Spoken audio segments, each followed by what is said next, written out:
Okay, I just want to speak to you now about the nuts and bolts, the finance, the release days, and things like that. Just behind me, if you can see it, and there's a link immediately below me to a Google Doc that lists all this, goes through all this.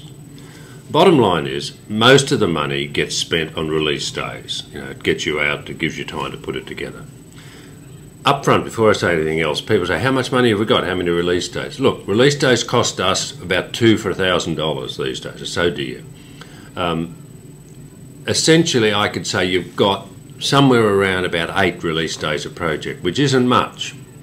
Some will use a few more, some will use less. And that's with me saving release day for you all to come in November for the presentation day, because you've all got to come to that. You can't do this project if you don't come to that day. Now, let's look at claiming release. If you claim release, there's a link immediately to my left. Okay, and that link will open up a Google form.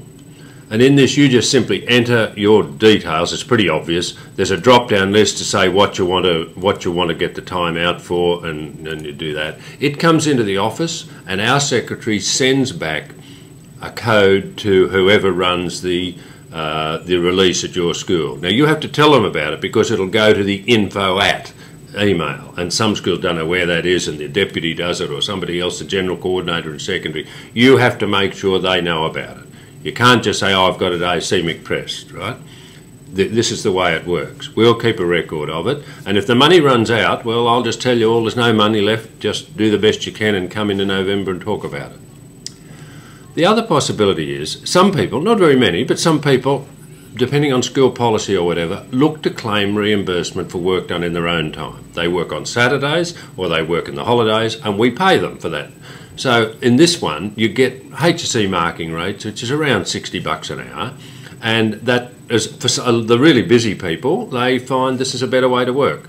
To do that, you have to put in your details, how many hours you worked and the dates, and you need someone at your school, like your principal or whatever, to validate that because there's money involved and it goes to you and all of that sort of thing. And it comes back out in your payroll, your pay eventually. Now, with this, can I say up front, if you don't get paid for 2 pay periods, sing out. Don't just let it roll on, right? Okay. So they're the main 2 things. And look, this is just background stuff. If you've got any other questions, give us a ring, Scott or myself, and follow it up. The idea is to try and help you to get this project to a viable format. Okay, good luck.